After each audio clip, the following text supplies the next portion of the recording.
December 5, 2025, 1:30 a.m. Alexander O'Neill, recently released from ICU, bursts into coughing fits. Then horror strikes. His apartment in Burnsville, Minnesota erupts in flames. Just hours earlier he'd walked out of intensive care a week, on oxygen, barely able to breathe. Now that same oxygen tube glows, then ignites. The blaze spreads fast. His wife and manager Cynthia O'Neill jolts awake to smoke and chaos. Alexander screams for help.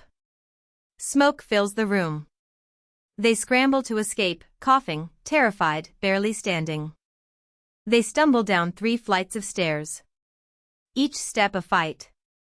Alexander is exhausted. His body still recovering from pneumonia and heart issues. His lungs weak.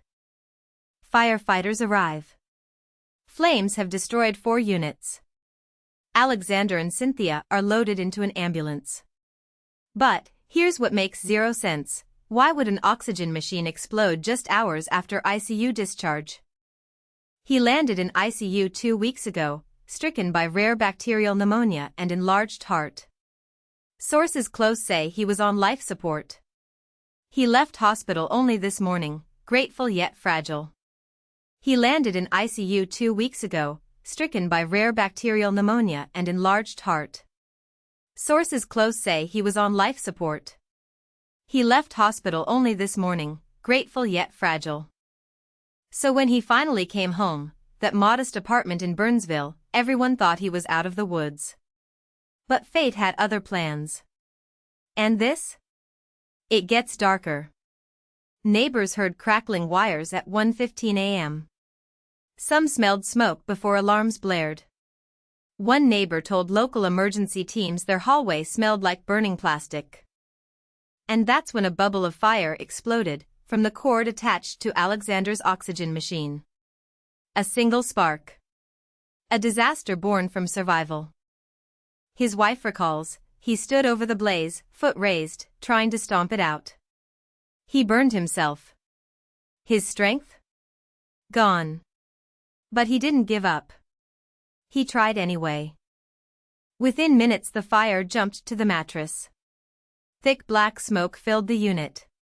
The smoke inhalation, potentially worse than the burns. Cynthia helped him crawl out. Their world collapsing around them. Fire crews arrived, sirens wailing, hoses blasting water. Flames roared. 4 units condemned. Objects melted. Medications, personal items, memories, gone. Alexander and Cynthia were rushed to hospital. Cynthia released quickly. Alexander? He stayed. Doctors ran lung tests. Smoke inhalation plus pneumonia history, a dangerous combo. The victim? A music legend, someone who sang hits for decades, survived storms of fame, and built a career from sweat and soul. Now his biggest fight isn't on stage. It's for survival. Family members describe him as fighting for breath. Every inhale a struggle. Every heartbeat echoing memory of past glories.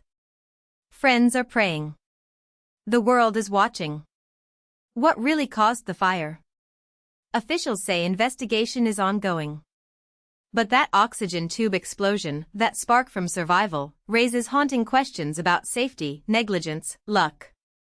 News of Alexander being hospitalized after apartment fire goes viral. Fans flood social media, shock, heartbreak, disbelief. Memes. Prayers. Tribute posts flood timelines. Some fans ask, did the hospital rush his discharge? Others blame maintenance failures. Everyone demands answers. Safety. Closure. And justice if negligence played a part. And that's when things got even darker. As investigators comb through wreckage, a chilling fact emerges: dozens of apartments stored oxygen machines, making dozens vulnerable. Are we witnessing a larger ticking time bomb? Investigators confirm what many feared: over a dozen residents in that same complex were using oxygen machines. A malfunction in one could have triggered a chain reaction. Alexander's was just the first to blow. But wait, it gets worse. Residents now allege prior electrical complaints. Flickering lights. Sparking outlets. Emails to management, unanswered. Could this entire tragedy have been prevented? A close friend of Alexander says he blamed the landlord, whispered in pain from his hospital bed, "They let this happen."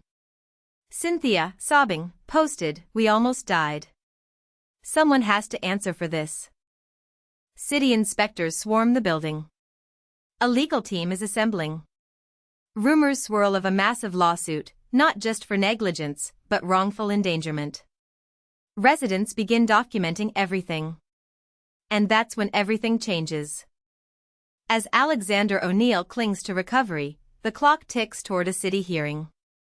5 days from now, safety protocols, landlord accountability, everything goes public. But behind closed doors, someone's hiding something.